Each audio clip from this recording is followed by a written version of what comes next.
Hey guys, welcome back. ఈ వీడియోలో Maleficent movie story తెలుసుకుందాం. ఇది 2014లో రిలీజ్ అయింది. మూవీ స్టోరీలోకి వెళ్తే ఇక్కడ రెండు రాజ్యాలు ఉంటాయి. ఒక రాజ్యంలో మనుషులు ఉంటారు. వాళ్ళని హెన్రీ అనే రాజు పరిపాలిస్తూ ఉంటాడు. ఇంకోవైపు మూర్స్ రాజ్యం. మూర్స్ రాజ్యంలో విచిత్రమైన క్రీచర్స్ ఇంకా ఫెయిరీస్ అందరూ ఉంటారు. మూర్స్ రాజ్యంలో మనకు ఒక చిన్న ఫెయిరీని చూపిస్తారు. తన పేరు మెలఫిసెంట్.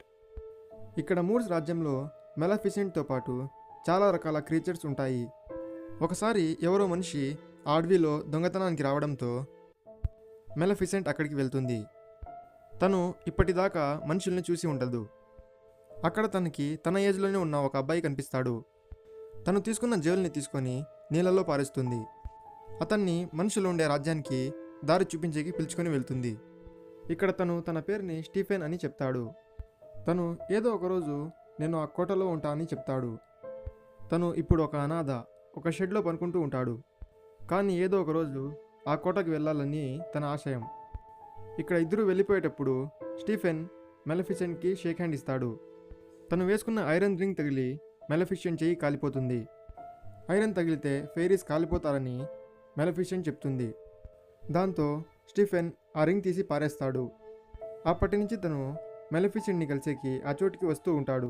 వాళ్ళిద్దరూ ఫ్రెండ్స్గా మారి ఆ రాజ్యం అంతా తిరుగుతూ ఉంటారు. వాళ్ళిద్దరూ మంచి ఫ్రెండ్స్ అవుతారు. తన 16th బర్త్డే రోజు స్టీఫెన్ మెలఫిసెంట్ని కిస్ చేస్తాడు. కొన్ని సంవత్సరాల తర్వాత మెలఫిసెంట్ ఒక స్ట్రాంగ్ ఫెయిరీగా మారుతుంది. కానీ స్టీఫెన్ అక్కడికి మెలఫిసెంట్ని కలిసేకి చాలా సంవత్సరాల నుంచి వచ్చి ఉండాడు. ఇక్కడ హెన్రీ అనే రాజు మూర్స్ రాజ్యాన్ని ఆక్రమించుకునేకి తన సైన్యంతో అక్కడికి వస్తాడు. ఇక్కడ మెలఫిసెంట్ వాళ్ళని తిరిగి వెళ్ళిపోమని చెప్తుంది. కానీ ఆ రాజు తన మాటల్ని పట్టించుకోడు. తనకు హెల్ప్ చేయడానికి కొన్ని విచిత్రమైన క్రీచర్స్ అక్కడికి వస్తాయి. వాళ్ళందరూ కలిసి ఆ మనుషుల్ని కొట్టి అక్కడి నుంచి తరిమేస్తారు. కోటకి తిరిగి వచ్చిన రాజు నా ప్రజలకు మూర్స్ రాజ్యం కూడా స్వాధీనం చేసుకుంటానని చెప్పానని చెప్తాడు. ఎవరన్నా ఆ మెలఫిసెంట్ని చంపేసి ఇక్కడికి వస్తే నా కూతుర్ని తనకిచ్చి పెళ్లి చేసి ఈ రాజ్యానికి రాజు చేస్తా అని చెప్తాడు. అలాంటి అవకాశం కోసమే చూస్తున్న స్టీఫెన్ కూడా అక్కడే ఉంటాడు. చాలా సంవత్సరాల తర్వాత తను మెలఫిసెంట్ని కలిసేకి వెళ్తాడు. అక్కడికి వెళ్ళి మెలఫిసెంట్తో హెన్రీ నిన్ను చంపేకి చూస్తున్నాడని చెప్తాడు. స్టీఫెన్ చాలా సంవత్సరాల నుంచి అక్కడికి రానందుకు తను కోపంతో ఉంటుంది. కానీ మెలఫిసెంట్ తనని క్షమించేస్తుంది. వాళ్ళిద్దరూ మాట్లాడుకుంటూ కూర్చుంటారు. ఇక్కడ స్టీఫెన్ వాటర్ని మెలఫిసెంట్కి ఇస్తాడు. మెలఫిసెంట్ ఆ వాటర్ని తాగుతుంది. ఆ వాటర్లో తను నిద్రపోయేకి మందుని కలిపి ఉంటాడు. తను పనుకున్న తర్వాత స్టీఫెన్ తనని చంపేకి చూస్తాడు. కానీ తను చంపలేడు. కానీ తన రెక్కల్ని కోసుకొని అక్కడి నుంచి వెళ్ళిపోతాడు.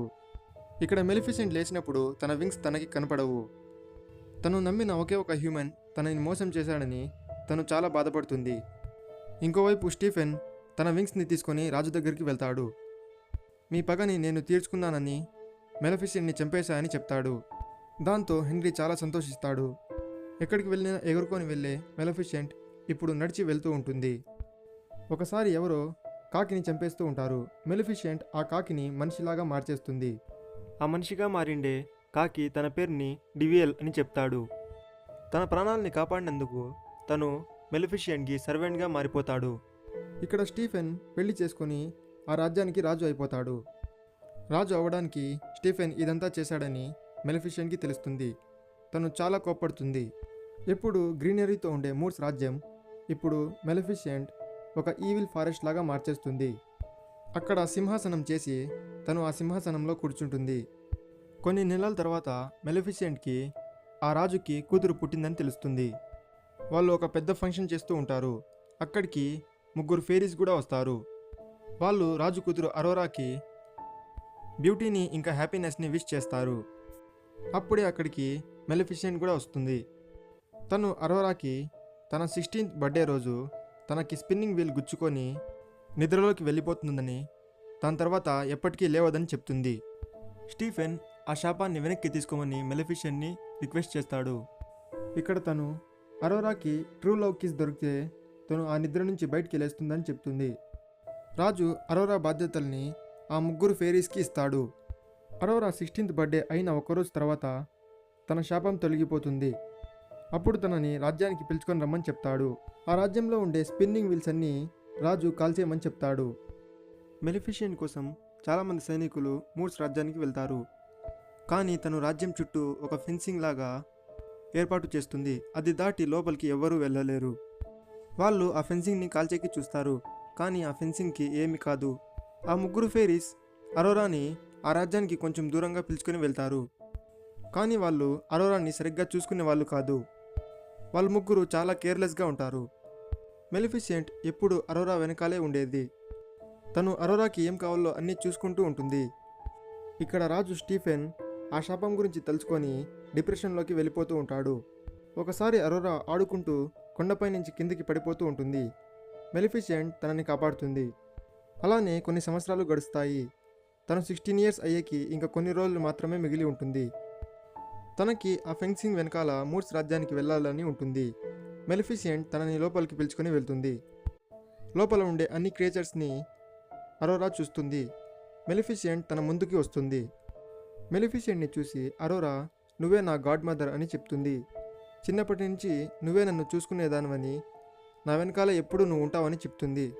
డివియల్ని కూడా నువ్వు కూడా నాకు తెలుసు అని అరోరా చెప్తుంది. ఇంకోవైపు స్టీఫెన్ తన వైఫ్ చనిపోతూ ఉంటే కూడా ఒక రూమ్లో కూర్చొని ఉంటాడు. పిచ్చివాడిలాగా మారిపోయి ఉంటాడు. ఒకరోజు మెలిఫిసెంట్ తను ఇచ్చిన శాపాన్ని వెనక్కి తీసుకునేకి ప్రయత్నిస్తుంది. కానీ తను శాపం ఇచ్చినప్పుడు ఈ భూమిపైన ఏ శక్తి కూడా ఆ శాపాన్ని తిరిగి తీసుకోలేదు అని చెప్పినట్టు తన మాటలు వినిపిస్తాయి. మెలిఫిసెంట్ తన శాపాన్ని వెనక్కి తిరిగి తీసుకోవడంలో ఫెయిల్ అయిపోతుంది. తను అరోరాకి శాపం ఇచ్చినందుకు తను బాధపడుతూ ఉంటుంది. ఎందుకంటే తను అరోరాని ఇష్టపడుతూ ఉంటుంది. ఇక్కడ అరోరా నాకు కొన్ని రోజుల్లోనే 16 ఇయర్స్ అయిపోతాయని మా ఆంటీస్కి చెప్పి నేను కూడా మూర్స్ రాజ్యంలోనే ఉంటానని చెప్తుంది. తనకి అడవిలో ఫిలిప్ అనే అతను కనిపిస్తాడు. తను పొరుగు రాజ్యం నుంచి వచ్చి ఉంటాడు. అరోరా తనకి కోటకి దారి చూపిస్తుంది. డివియల్ మెలిఫిసెంట్తో తన ట్రూ లవ్ దొరికేశాడని, తను మెలిఫిసెంట్ని కిస్ చేస్తే తను శాపం తొలగిపోతుందని చెప్తాడు. దానికి మెలిఫిసెంట్ ట్రూ లవ్ అలాంటిది ఏమీ లేదని చెప్తుంది. ఇక్కడ ముగ్గురు ఫెయిరీస్తో అరోరా నేను ఇంటి నుంచి వెళ్ళిపోతా అని చెప్తుంది. ఇక్కడ వాళ్ళు అరోరాతో వాళ్ళ నాన్న గురించి చెప్పేస్తారు. చిన్నప్పటి నుంచి వాళ్ళ నాన్న చనిపోయాడని చెప్పి ఉంటారు. ఇప్పుడు నిజం చెప్పేస్తారు. ఇంకా తన శాపం గురించి కూడా చెప్తారు. తను అక్కడి నుంచి మెలిఫిసెంట్ దగ్గరికి వెళ్తుంది. తనకి ఆ శాపం తన గాడ్ మదర్ ఇచ్చిందని తెలిసిపోతుంది. తను బాధతో అక్కడి నుంచి వెళ్ళిపోతుంది. తను కోటకి వాళ్ళ నాన్న స్టీఫెన్ దగ్గరికి వెళ్తుంది. ఇక్కడ స్టీఫెన్ ఫెయిరీస్తో బర్త్డే అయిన ఒకరోజు తర్వాత పిలుచుకొని రమ్మని చెప్పి ఉంటాడు. కానీ తన బర్త్డే ఒకరోజు ముందే తను కోటకి వెళ్ళిపోతుంది. స్టీఫెన్ అరోరాని తన రూమ్లో బంధించమని చెప్తాడు. ఆ రోజు రాత్రి తన బర్త్డే రోజు తన రూమ్ నుంచి అరోరా బయటికి వచ్చేస్తుంది. తనకే తెలియకుండా తను ఒక రూమ్ వైపుకి వెళ్ళిపోతుంది. అక్కడ కాల్ చేసిన స్పిన్నింగ్ వీల్స్ ఉంటాయి. అందులో ఒక స్పిన్నింగ్ వీల్ దగ్గరికి అరోరా వెళ్తుంది. ఏదో ఒక శక్తి తనతో అలా చేపిస్తూ ఉంటుంది. ఆ శాపం పూర్తయ్యేకి తన వేలు అక్కడ గుచ్చుకోవడంతో తను నిద్రలోకి వెళ్ళిపోతుంది. ఇంకోవైపు మెలిఫిసెంట్ ఫిలిప్ని పిలుచుకొని తన దగ్గరికి వెళ్తూ ఉంటుంది.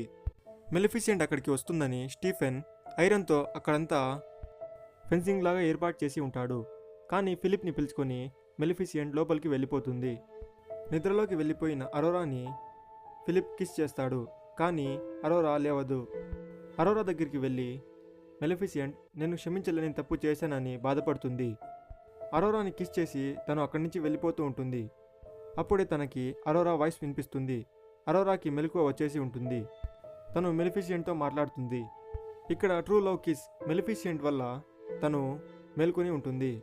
తను నిజంగా అరోరాని ఇష్టపడుతూ ఉంటుంది. వాళ్ళిద్దరూ అక్కడి నుంచి వెళ్ళిపోతూ ఉంటారు.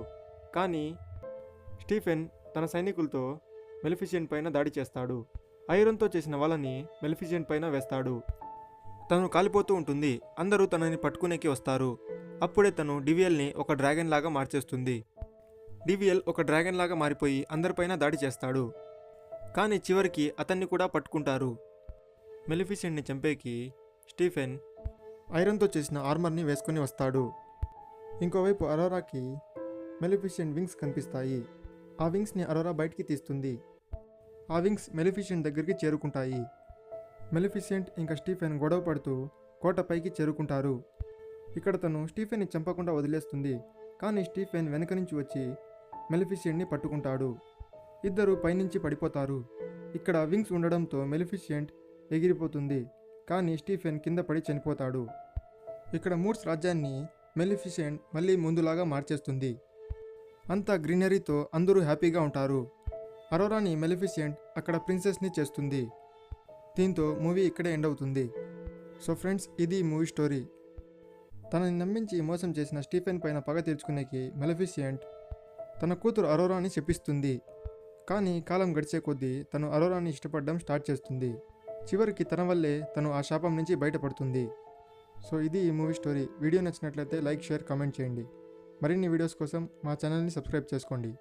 మా ఛానల్లో ఇలాంటి వీడియోస్ వస్తూ ఉంటాయి.